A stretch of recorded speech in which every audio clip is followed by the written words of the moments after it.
ഇസ്രായേലിൻ്റെ അവസ്ഥയാകെ മാറുകയാണ്.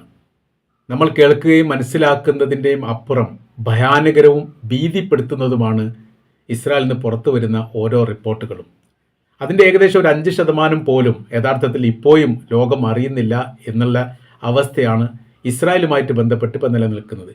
ഏറെക്കുറെ 100,000-ലധികം ഇസ്രായേലിയർ ഇപ്പോൾ അഭയാർത്ഥികളായിരിക്കുന്നു എന്ന് മാത്രമല്ല, ഈ അഭയാർത്ഥി പ്രവാഹം മുസ്ലിം പട്ടണങ്ങളിലേക്കും മുസ്ലിം ഗ്രാമങ്ങളിലേക്കുമാണ് ഇപ്പം നടക്കുന്നത് എന്നൊരു പ്രത്യേകത ഉണ്ട്. അതിൻ്റെ കാര്യം, സുരക്ഷിത ഇടം തേടിയിട്ടാണ് ഈ മേഖല കേന്ദ്രീകരിച്ചുകൊണ്ട് ഇപ്പോൾ ഇസ്രായേലിയർ അഭയാർത്ഥികളായിട്ട് പോയിക്കൊണ്ടിരിക്കുന്നത്. മുസ്ലിം ഏരിയകളിലേക്ക് ആക്രമണം ഉണ്ടാകുന്നില്ല എന്നുള്ളതാണ് ഇപ്പോൾ ആകെ ഇസ്രായേലിലേക്കുള്ള ഏകൊരു ആശ്വാസം. ആ ഏരിയ എങ്കിലും സുരക്ഷിതത്വമുണ്ട്. അതല്ലാത്ത സർവ്വ മേഖലയും അടിച്ചു പൊളിക്കുന്ന തരത്തിലാണ് യഥാർത്ഥത്തിൽ ഇപ്പോൾ ഇറാൻ ചെയ്തുകൊണ്ടിരിക്കുന്നത്. കിരിയത്ത് ഷമോണ എന്ന് പറയുന്ന 2 പട്ടണങ്ങളിൽ മുഴുവൻ ആളുകളെയും ഇസ്രായേൽ സർക്കാർ ഒഴിപ്പിച്ചിട്ടുണ്ട്. അവിടെ ഒരു തരത്തിലും സുരക്ഷിതത്വമില്ല എന്നുള്ളതാണ് പറയുന്നത്. അത് ലെബനാൻ്റെ അതിർത്തി കേന്ദ്രീകരിച്ചുകൊണ്ട് ഭാഗമാണ്. അവിടെ നിന്ന് അതിശക്തമായിരിക്കുന്ന ആക്രമണം ഇറാൻ എങ്ങനെ ചെയ്യുന്നോ സമാനമായ രീതിയിലാണ് ലെബനാൻ്റെ അതിർത്തി കേന്ദ്രീകരിച്ചുകൊണ്ട് ഹിസ്ബുള്ള ഗ്രൂപ്പ് ഇപ്പോൾ ഇസ്രായേലിന് നേരെ നടത്തുന്നത് എന്ന റിപ്പോർട്ട് പുറത്തു വന്നു.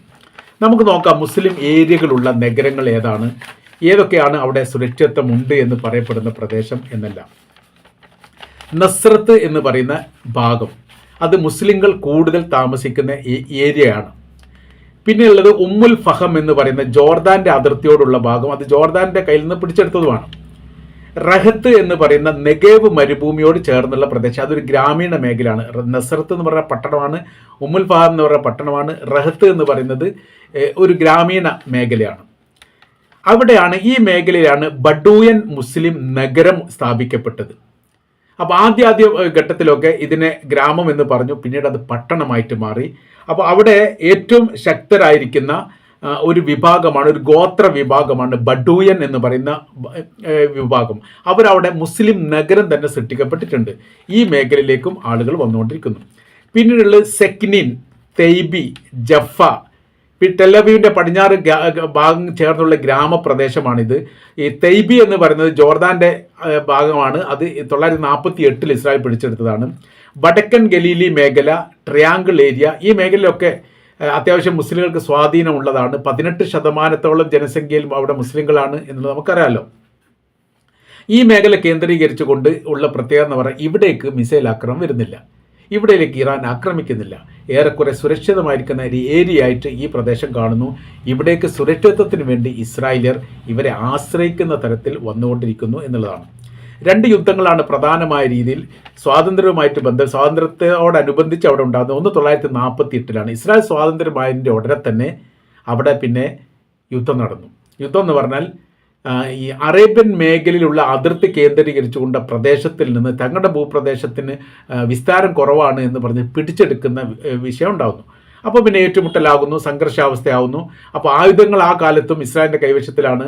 അറബികളെ സംബന്ധിച്ചിടത്തോളം അവർക്ക് ഇങ്ങനെ വെട്ടുകത്തി പോലെയുള്ള, അല്ലെങ്കിൽ ഈ കാരക്ക മരത്തിന് ഈ പനോല വെട്ടുന്ന അത്തരം കത്തി സംവിധാന കാര്യങ്ങളെ, കാരണം അവർ 100% സുരക്ഷിതരാണ് എന്നുള്ളത് അവർ വിശ്വസിക്കുന്നു. വിശ്വസിക്കാനുള്ള കാരണം എന്ന് പറയുന്നത്, അവർ ആരും ആക്രമിക്കാൻ പോകുന്നില്ല.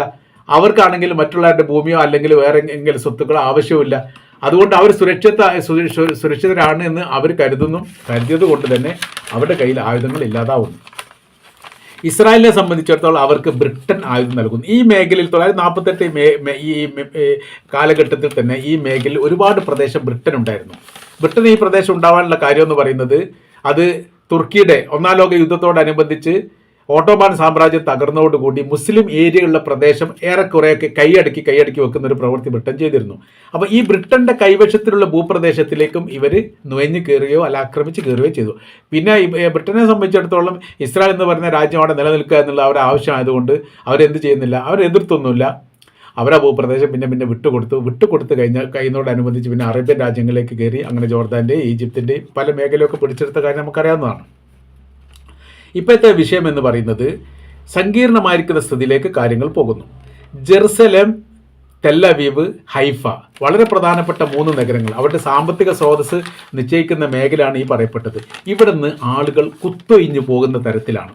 ഈ തെല്ലവീവ് എന്ന് പറഞ്ഞാൽ തലസ്ഥാന നഗരിയാണ്. അതുകൊണ്ട് തന്നെ ഏറ്റവും വലിയ VVIPകൾ, ഗവൺമെൻറ് ഉദ്യോഗസ്ഥന്മാർ, ഈ സർക്കാരുമായിട്ട് ബന്ധപ്പെട്ട മറ്റുള്ള ആളുകൾ, ഏറ്റവും വ്യവസായികൾ, സമ്പന്നർ, ഇവരൊക്കെ അടഞ്ഞുകൂടുന്ന താമസിക്കുന്ന ഒരു ഏരിയയാണ് ഈ പറയപ്പെട്ട തെല്ലവീവ് എന്ന് പറയുന്നത്.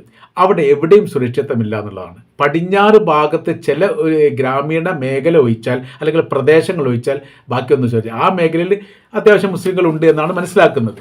അതുകൊണ്ടായിരിക്കാം ഒരുപക്ഷെ അങ്ങനെയുള്ളത്. ആ മേഖല ഒഴിച്ച് ബാക്കിയെല്ലാം വലിയ പ്രശ്നമാണ് എന്ന് പറയുന്നു. അപ്പോൾ ഇപ്പോൾ രണ്ടാമത്തെ ഒരു വിഷയം ഇസ്രായേലിൽ ഇപ്പോൾ കാര്യമായിട്ടുള്ളത്, സർക്കാരും സൈന്യവും രണ്ട് തരത്തിലാണ് ഇപ്പോൾ നീങ്ങിക്കൊണ്ടിരിക്കുന്നത്. അതായത് സർക്കാരിൻ്റെ നിയന്ത്രണത്തിലല്ല സൈനികരുള്ളത് എന്ന തരത്തിൽ. കാര്യം എന്ന് പറഞ്ഞാൽ സൈന്യം പറയുന്ന അതേ കാര്യങ്ങളും അതേ പ്രവർത്തനങ്ങളും അപ്പാടെ ഗവൺമെൻറ് സ്വീകരിച്ചിട്ടില്ല. ഗവൺമെൻറ് സർക്കാരിനോട് വളരെ കൃത്യതയോട് കൂടിയിട്ട് ഇസ്രായേലിൻ്റെ സൈന്യം തന്നെ പല ഘട്ടങ്ങളായി പറഞ്ഞിട്ടുണ്ട്. ഗസ യുദ്ധവുമായിട്ട് ബന്ധപ്പെട്ട സമയത്ത് തന്നെ പറഞ്ഞിട്ടുണ്ട്, നമുക്ക് അവരെ കീഴടക്കാൻ കഴിയില്ല. അവിടെ ആഭ്യന്തര സുരക്ഷ ഭയങ്കരമാണ്. അവർ ഒളിപ്പോർ യുദ്ധമാണ് നടത്തുന്നത്, നേർക്കുനേരെ യുദ്ധമൊന്നുമല്ല. എവിടെയാണ് ഒളിഞ്ഞിരിക്കുന്നത് കണ്ടെത്താൻ വേണ്ടി സാധിക്കുകയില്ല. അവരുമായിട്ട് നമ്മുടെ സൈനികർ ഏറ്റുമുട്ടുക എന്ന് പറഞ്ഞാൽ ഒരിക്കൽ പോലും കീഴടക്കാൻ വേണ്ടി സാധിക്കില്ല. കുറേ യുദ്ധം അങ്ങോട്ട് ചെയ്യുക, ആൾക്കാരെ കൊല്ലുക എന്നല്ലാതെ. അങ്ങനെ തന്നെയാണ് ഫലം. ഇപ്പോൾ കീഴടങ്ങിയിട്ടില്ല. ഇപ്പോൾ സർവ്വ മേഖലയിലും ഹമാസ് പിടിച്ചെടുക്കുന്ന രീതിയിലേക്ക് കാര്യങ്ങൾ പോകുന്നു. അതാണ് ആ മേഖലയുമായിട്ട് ബന്ധപ്പെട്ട വിഷയം. ഇറാനുമായിട്ട് ബന്ധപ്പെട്ട വിഷയത്തിൽ അവർ പറഞ്ഞിരിക്കുന്ന കാര്യം നമ്മൾ കൃത്യമായ രീതിയിൽ കുറച്ചുകൂടി പഠിക്കാനുണ്ട്. നമ്മൾ ആക്രമണം വളരെ എളുപ്പമാണ്, തിരിച്ചടി ഏത് തരത്തിലുണ്ടാവുമെന്ന് പറയാൻ വേണ്ടി സാധിക്കില്ല എന്ന് പറഞ്ഞു. പക്ഷേ ഗവൺമെൻറ്റിനെ സംബന്ധിച്ചത് വാശിക്ക് വാശി ഇറാനെ കീമേൽ മറച്ച് തള്ളിയിട്ടതിന് ശേഷം സർവാധിപത്യം ഉണ്ടായി. മിഡിൽ ഈസ്റ്റിൽ തങ്ങളാണ് ഏറ്റവും വലിയ സൈനിക ശക്തി എന്ന് ലോകത്തിന് മുമ്പ് തെളിയിച്ചു കൊടുക്കുക എന്നുള്ളത് നമ്മൾ അഭിമാന പ്രശ്നമാണ് എന്ന തരത്തിലായിരുന്നു അന്ന് നെതന്യാഹുവിൻ്റെ ഒക്കെ മറുപടി. അതിൽ സൈനികരെ സംബന്ധിച്ചിടത്തോളം സർക്കാർ ശമ്പളക്കാരാണ് എന്നതിനാൽ അവർക്ക് എതിർത്ത് നിൽക്കാനൊന്നും പറ്റില്ല. അതുകൊണ്ട് എന്ത് ചെയ്തു, അവർ ആ യുദ്ധത്തിന് ഇറങ്ങി പുറപ്പെട്ട സമയത്ത് നമ്മുടെ നാടോടിക്കാറ്റിലെ അതേ അവസ്ഥയാണ്. തിലകം പറയുന്ന ഒരു അവസ്ഥയുണ്ട്, ഒരിടത്തും രക്ഷയില്ല, എല്ലാം അവർ കണ്ടെത്തിയിരിക്കുന്നു. രഹസ്യ CIDമാർ പോലും അവരുടെ കൂട്ടത്തിലുണ്ട്. ഇനി ബോംബെയിൽ നിന്ന് പവനായെ വിളിക്കുക മാത്രമാണ് രക്ഷ. അതാണ് അത് വളരെ പ്രധാനപ്പെട്ട ഒരു ഡയലോഗാണ്. പിൽക്കാലത്തൊക്കെ അതിന് സമാനമായിരിക്കുന്ന പല രാഷ്ട്രീയ സംഭവങ്ങളും ഉണ്ടായിട്ടുണ്ട്. എന്നാൽ പവനായി വന്നതിന് ശേഷം പവനായെയും ഈ പറയപ്പെട്ട CIDകൾ കൊന്നു. അപ്പോൾ ഒരു ഡയലോഗ് ഉണ്ടായിരുന്നു, എന്തൊക്കെ ബേളായിരുന്നു, മലപ്പുറം കത്തി, മെഷീൻ ഗണ്ണ്, തോക്ക്, ഉണ്ട എന്നൊക്കെ പറഞ്ഞു കഴിഞ്ഞിട്ട് എല്ലാം ശവമായി എന്ന് പറയുന്നൊരു ഡയലോഗ്. സമാനമായ രീതിയിലാണ് യഥാർത്ഥത്തിൽ ഇസ്രായേലിൻ്റെ അവസ്ഥ. നമ്മൾക്ക് എന്തെങ്കിലും പ്രശ്നങ്ങളോ പ്രതിസന്ധിയോ ഉണ്ടെങ്കിൽ അമേരിക്കയെ വിളിക്കാം, അല്ലെങ്കിൽ അമേരിക്ക വരും. അമേരിക്ക നിയൽപ്പറ്റി ജീവിക്കുന്ന, ഇസ്രായേലിൻ്റെ നിയൽപ്പറ്റി ജീവിക്കുന്ന രാജ്യമാണ് അമേരിക്ക എന്ന് പറഞ്ഞത്. അതുകൊണ്ട് വെളിപ്പാടകലെ അവരുണ്ട് എന്നുള്ളത് അവർക്ക് ഉറപ്പാണ്. അതുകൊണ്ട് എന്തെങ്കിലും പ്രശ്നം ഉണ്ടായാൽ അവർ വരും. കാര്യം എന്ന് പറഞ്ഞാൽ കഴിഞ്ഞ പ്രാവശ്യത്തെ യുദ്ധത്തിൽ തങ്ങൾ പരാജയപ്പെട്ടു 100% ഉറപ്പായ സമയത്ത് പിന്നീട് അമേരിക്കയാണ് ഇറാൻ ആക്രമിക്കുന്നത്. അവരുടെ സൈനിക മേഖല കേന്ദ്രീകരിച്ചുകൊണ്ട് ആണവായുധമാണ് ലക്ഷ്യം വെച്ചത്. സൈനിക മേഖല ഇസ്രായേലാണ് ലക്ഷ്യം വെച്ചത്. അപ്പോൾ ആണവായുധ മേഖല അപ്പാടെ തകർന്നിരിക്കുന്നു എന്ന് പറഞ്ഞിട്ട് B-2 ബോംബർ വിമാനം വന്നിട്ടാണ് അവിടെ ബങ്കർ ബസ്റ്റർ ബോംബിട്ട് കഴിഞ്ഞിട്ട് പോയത്. അപ്പോൾ അവർ അവനായി വന്നു, ഇപ്പോഴും അവനായി വന്നു. എന്നിട്ട് ഇപ്പോഴത്തെ അവസ്ഥ എന്താണ്? അവർക്ക് പോലും ഗതിയില്ലാത്തൊരവസ്ഥയിലേക്ക്, അമേരിക്കക്ക് പോലും നിലനിൽപ്പിന് വേണ്ടി പ്രയാസപ്പെടുന്ന സ്ഥിതിയിലേക്ക് കാര്യങ്ങൾ പോകുന്നു എന്നുള്ളതാണ്. ഇവിടെ ഇപ്പോൾ നടക്കുന്നത് വളരെ പ്രധാനപ്പെട്ട 5 നഗരങ്ങൾ അപ്പാടെ തകർന്നു എന്നുള്ളതാണ്.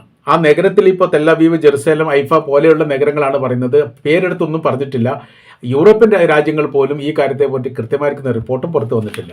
കൂട്ടമരണങ്ങളും കൂട്ടപലായനങ്ങളും ഇസ്രായേൽ നഗരത്തിൽ നിത്യകാഴ്ചയായി മാറിയിരിക്കുന്നു. ബങ്കറുകളിൽ മൃതദേഹങ്ങൾ കുന്നുകൂടുന്ന ഒരു സ്ഥിതിയിലേക്ക് കാര്യങ്ങൾ എത്തുന്നു.